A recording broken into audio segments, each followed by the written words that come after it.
Over the past 2 decades, China has rapidly transformed into the world's largest lender to developing nations, fundamentally altering the landscape of international finance and development. In doing so, it has overtaken traditional institutions like the World Bank and IMF, which for decades set the terms for global development lending.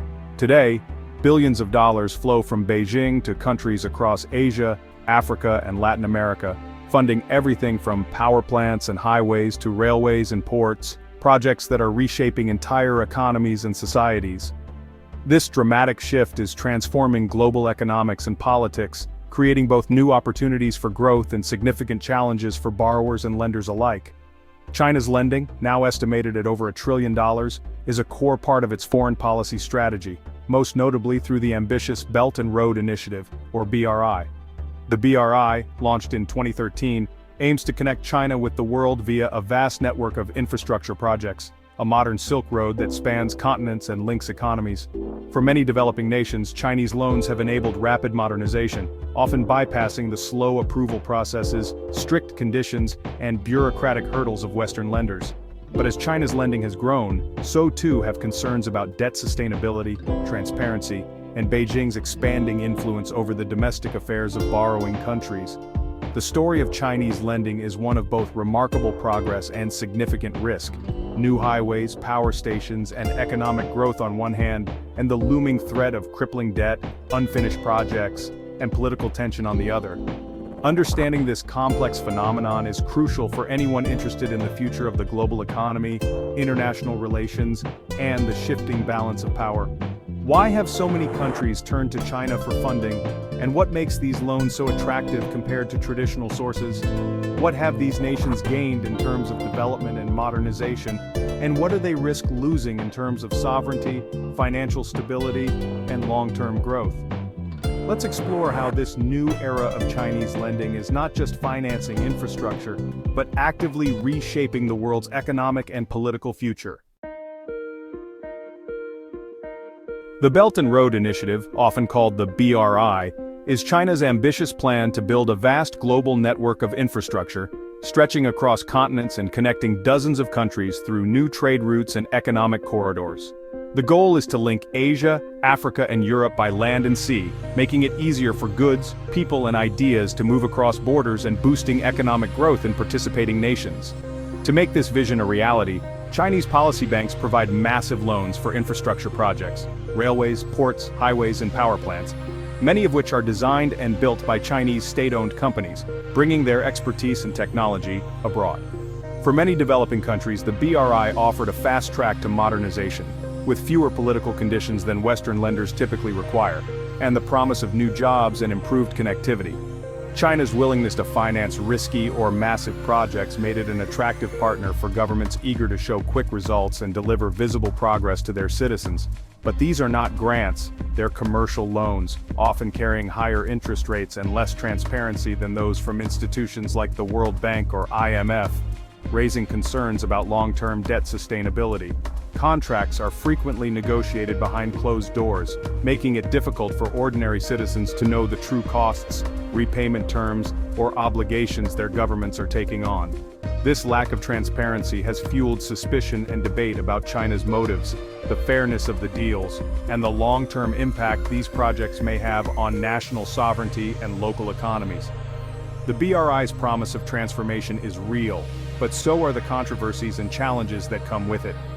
As the world watches closely, the question remains, who will truly benefit from this new era of Chinese-backed development?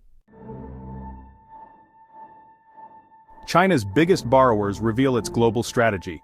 Pakistan owes over $60 billion, mostly for the China-Pakistan Economic Corridor, a flagship BRI project linking China to the Arabian Sea. Angola in Africa repays Chinese loans with oil, trading future revenues for post-war reconstruction. Kenya borrowed heavily for the standard gauge railway, while Laos took on massive debt for a high-speed rail line that dwarfs its economy. Other major borrowers include Sri Lanka, Ethiopia, and Zambia, countries with urgent development needs and limited access to Western capital. For these nations, Chinese loans filled a critical gap, enabling modernization that might otherwise have been impossible. But dependence on a single creditor creates new vulnerabilities, especially when growth slows or commodity prices fall. The web of financial and political ties to China is complex and not always easy to manage. The stakes are high for both sides. Chinese loans have delivered real, visible improvements in many countries. Roads once impassable are now paved, connecting farmers to markets and communities to schools and hospitals. In Kenya, the new railway has made transport faster and cheaper, boosting business and trade. Chinese-funded power plants have brought electricity to millions, helping factories run and homes light up in places like Pakistan and Zambia. These projects are more than statistics. They're progress people can see and feel. For many governments, the choice was between a Chinese-funded project or no project at all. Despite concerns about debt, the immediate benefits are hard to ignore. That's why Chinese investment remains welcome in much of the developing world. The flip side of Chinese lending is a growing list of challenges. Repayment terms are often tougher than those from multilateral banks, and when projects underperform, debt can quickly become a burden. Secrecy around loan contracts makes it hard for citizens and even governments to fully understand their obligations. Some deals include unusual clauses like requiring disputes to be settled in Chinese courts or restricting debt restructuring.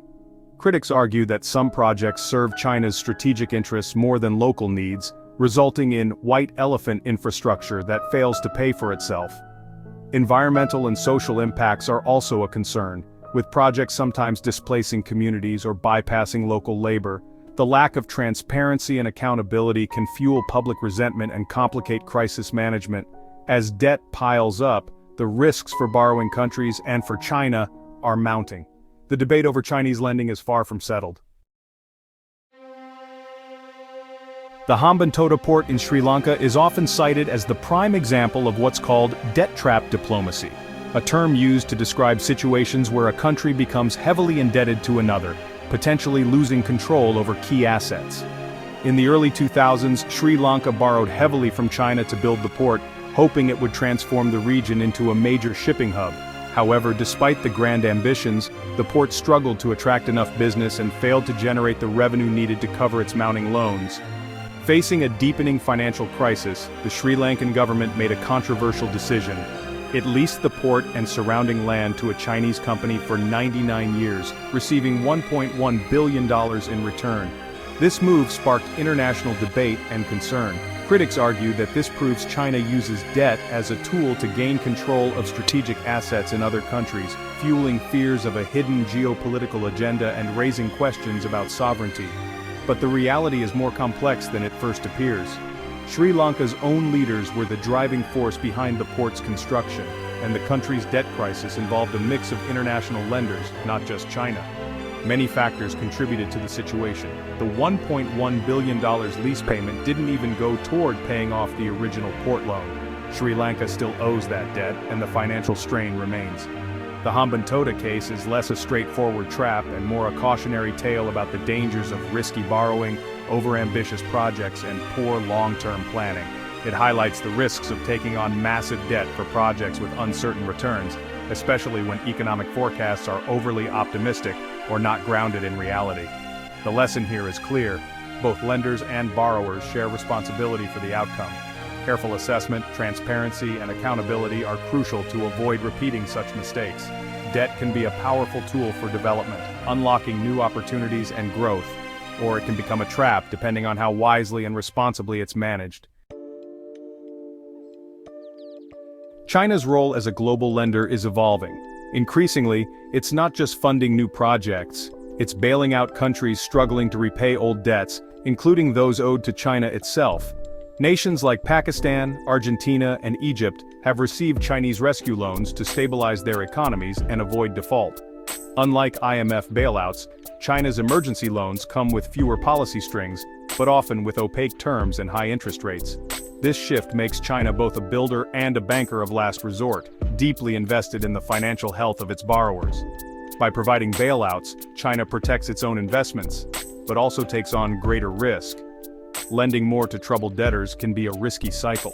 The complexity of managing these vast overseas loans is only growing. China's next moves will shape the future of global finance. Borrowing countries are learning from experience and pushing back. Some, like Malaysia, have renegotiated costly projects, while others are diversifying their sources of finance to reduce dependence on China. Turning to the World Bank, IMF, or regional powers like Japan and India gives them more leverage and options. This competition could lead to better, more transparent deals for everyone. China too is adapting, slowing down on risky mega-projects and emphasizing smaller, more sustainable investments. Beijing is also participating in multilateral debt relief efforts, though progress is slow. The future of Chinese lending will likely be more targeted and cautious. Borrowers, meanwhile, must manage their existing debts carefully and negotiate smarter. The next chapter will depend on cooperation, flexibility, and lessons learned. China's global lending spree has changed the world, building infrastructure and fueling development on an unprecedented scale. The legacy is mixed. New highways and power plants stand alongside mounting debts and financial vulnerabilities. For many, Chinese loans offered a faster, less conditional path to modernization than Western alternatives. But the risks, debt distress, lack of transparency, and questions about strategic motives are real. China is now entangled in the financial troubles of its borrowers, and the world is watching to see what happens next. Can countries leverage their new infrastructure for sustainable growth? Will China become a more responsible, transparent creditor? The answers will shape the future of global economics and geopolitics. The story of China's loans is still being written, a story of power, development, and a changing world order.